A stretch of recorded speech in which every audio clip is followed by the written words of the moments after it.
And the next etude, which is the lyrical etude, is out of the same book, the Pottag book, the 335 Melodious blah blah blah.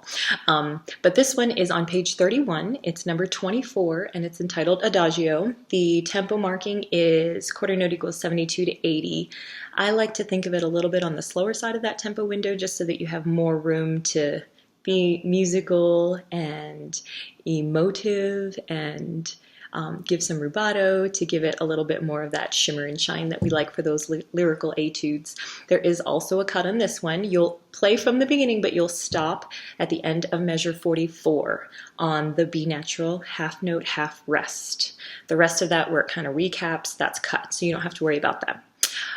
For this one, making sure that you are subdividing even through the long notes. So the beginning starts with a corner note tied to a dotted eighth note into a 16th note. And to place that 16th note, you've got to start subdividing from the get-go. So really thinking 1 T ta, 2 T ta, 3, so that everything is right in time from the very beginning. Once you establish that tempo, then you're going to be golden. The other thing to kind of think about is when you have, for instance, in measure 9, you have a dotted eighth 16th followed by triplets. And so be really, really careful that you're subdividing 16th notes for the dotted eighth note. So the 16th note is a true 16th and not actually a triplet to match what's following in the next beat. That happens a couple of times, so really making sure that rhythm is spot on each and every time is super important. There are grace notes in this, in measure 1 and in measure 3.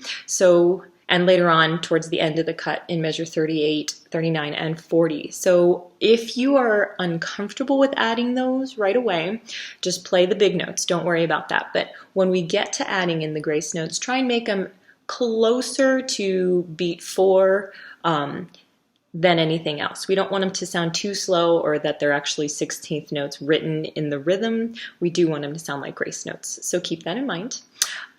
There's a lot of dynamic markings in this, so doing your best to try and over-exaggerate those so that they sound really, really apparent in your recording and your audition. But besides that, this one's kind of a pretty one. Intonation-wise, there's a lot of arpeggio things happening, especially the slower arpeggios in measures 16, 17, 18, etc. Really, really work with a tuner. And don't be afraid to adjust your right hand in the bell. If you need to raise that pitch, open that hand just a little bit. And if you need to lower the pitch, lower that hand just a little bit for each of those individual notes, because they all have pitch tendencies. And the more you understand that, the better those intervals are going to sound. Really, that's the bulk of the things to watch out for these ones. I really enjoy playing this one. It lets you show off your musicality and a little of your personality as you go through this. So again, without further ado, the Adagio Etude number 24.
So I hope these videos helped just for you to get an idea of what those all-state etudes sound like.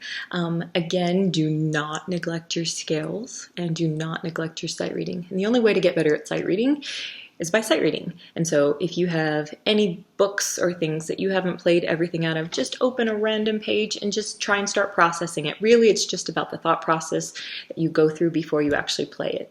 As a horn player, sight reading, the better you are at recognizing both visually and auditorily your intervals and the muscle memory behind it and what those notes feel like, the better off and more accurate you're going to be in your sight reading excerpt. But scales. Scales, scales, scales, scales. They are fun after you learn them, but you gotta learn them. Please let me know if you have any questions, comments, or concerns. My email is kristenmajor@gmail.com. I'd be more than happy to answer any questions, give you any tips or tricks, or if you just want to vent a little bit about horn. We know we love it. It's a little bit challenging, but that's the cool thing about it. Thanks so much, and have a great one.